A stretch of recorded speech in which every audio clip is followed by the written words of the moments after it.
absolute best thing about my last job was that we had on we started a young families Christmas Eve service because we found that later wasn't the best time for people with small children, and an hour-and-a-half service really wasn't what parents were looking for. So we did like plays, kind of like these little things, and I got the fun of writing them.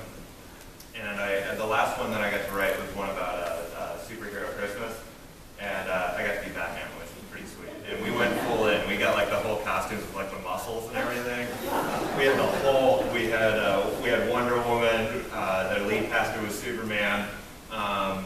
It was way fun. We had a good time.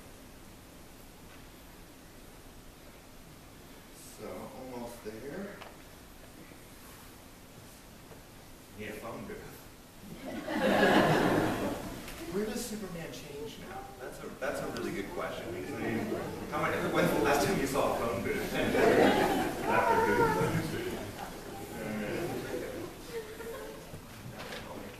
All right, I think I'm ready now. All right. Maybe cell phone. I don't know. All right. So our gospel lesson, and thankfully you guys have last week's gospel lesson in front of you, because our gospel lesson from John this week is a sequel to what we heard last week. Last week we heard the story about how Jesus fed a crowd of 5,000 people. And you all remember how Jesus fed this crowd because, one, you can read it in front of you, but two, because you have this locked into your brain. And you heard this story about how Jesus fed this massive crowd with only 5 barley loaves and 2 small dried fishes. And the really amazing thing was not only did everyone just get enough to eat, but they were all filled. And there was actually 12 basket loads of food left over afterwards. And last week we focused in on a seemingly small detail.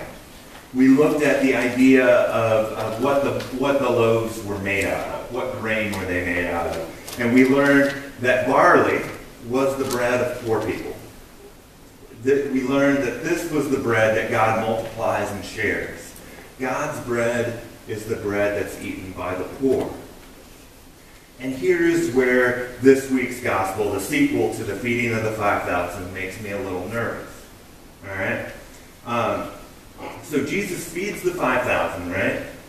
And then he flees the area, actually, which is kind of weird. He escapes under cover of darkness, and his disciples leave, and then he leaves. But the crowd tracks him down. And is Jesus glad to see them? No, he doesn't seem real happy. I mean, he doesn't seem very happy. I mean, these people, rode across a lake to try and track him down. And it doesn't sound like him. And what does he accuse them of? What does he accuse them of? He says they just want more food. Well, the verse 26. And this is what makes me uncomfortable. Because I could understand Jesus giving me a hard time about expecting a free lunch or perks for being his disciple. I mean, I'm not exactly starving up here. I'm doing all right.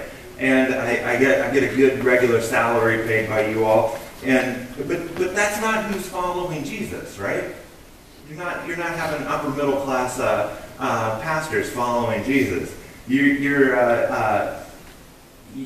got the people who are following Jesus are the eaters of barley loaves, the extremely poor. These people desperately needed food. At the time of Jesus, all right, 90% of all people lived in extreme poverty.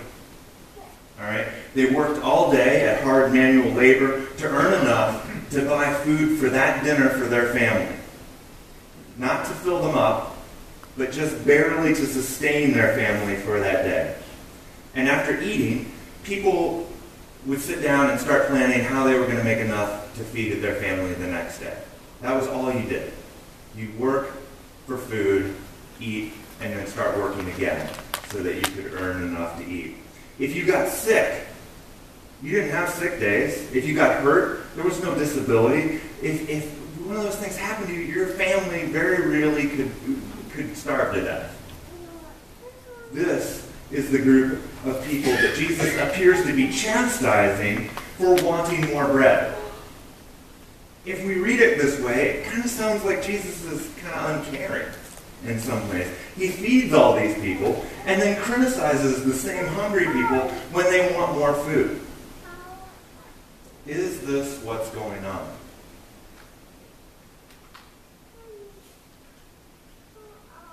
As I read this, as I studied this, what if Jesus isn't scolding them for wanting more bread, but rather complaining that they don't ask for something more?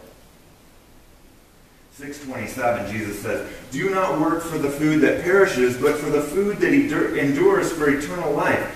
What if Jesus is telling the crowd not to settle? Sure, Jesus could feed the 5,000, and he could do it again, and again, and again. But what would that truly change?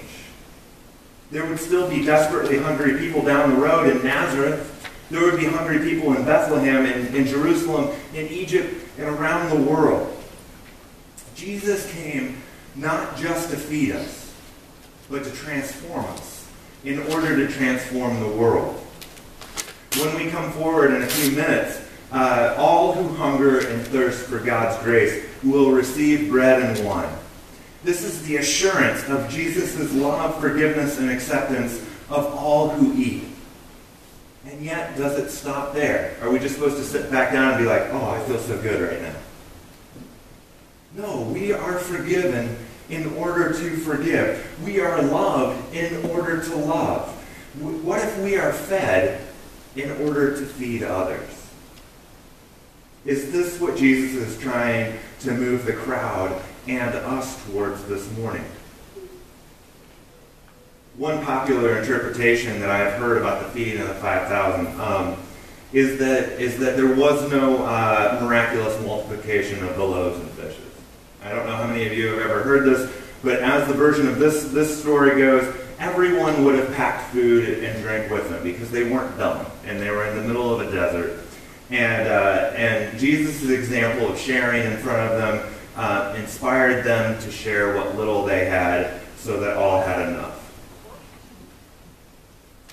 Maybe that's the way it happened, but I can't go there personally. It doesn't work for me because 5,000 people sharing wouldn't make them chase Jesus around the lake. You know, they wouldn't be like, hey, Jesus, teach us how to share again. You know, I think that something more happened on that mountain. I think that the source of all life, the Word, the very breath of God, touched those loaves and fishes, and for an instant the world was how God created it, and it intended it. There was enough for all, and even some left over. And yet, I wonder if the other version, the one where everybody shares, the one where everybody has enough, is what Jesus hoped we would ask him for that day over on the other side of the lake. What if this is the greater miracle Jesus wishes to bestow on us?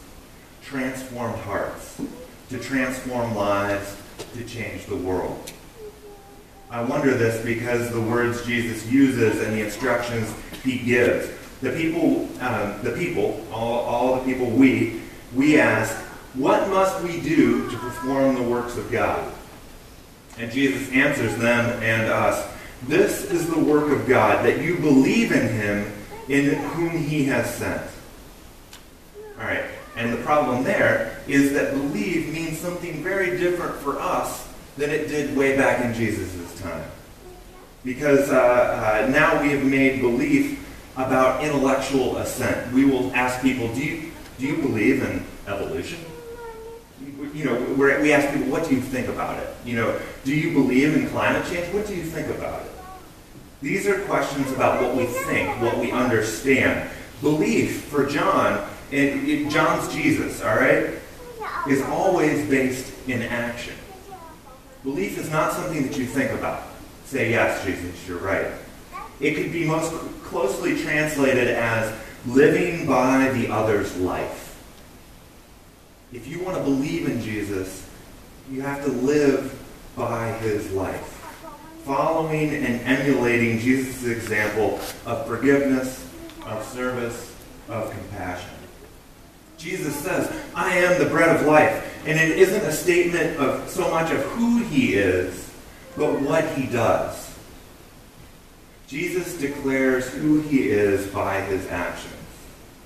And the crowd, the disciples, you and me, are invited to share in this identity, to become superheroes in some ways.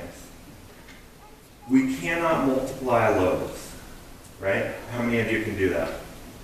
No, I wish Jesus would have taught that. However, maybe he gave us something better. Maybe he gave us the desire, even though we don't have to give to our local food bank, to go down and volunteer at the Salvation Army. Perhaps as we give money to support the national church. I don't know if you know this, but last year, Lutherans gave millions. All right, that's one of the reasons why we belong to a larger church, to projects around the world. We helped over 300,000 farmers improve their fields and their harvests in Africa, Asia, and Latin America.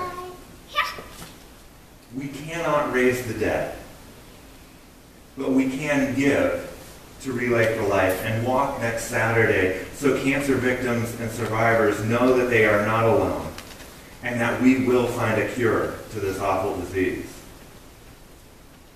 None of us can heal with a touch, but we can provide programs and events that seek to change our community. Soon we're going to offer a leadership program that trains our youth to stay away and lead others away from drugs, alcohol, and dangerous behaviors. God's love, mercy, and care is always about and for us.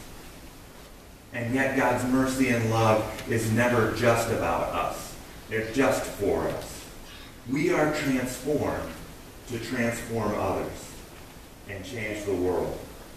Jesus is the bread of life. The good news and the challenge is that you are the bread of life. We are the bread of life. Thanks be to God and amen.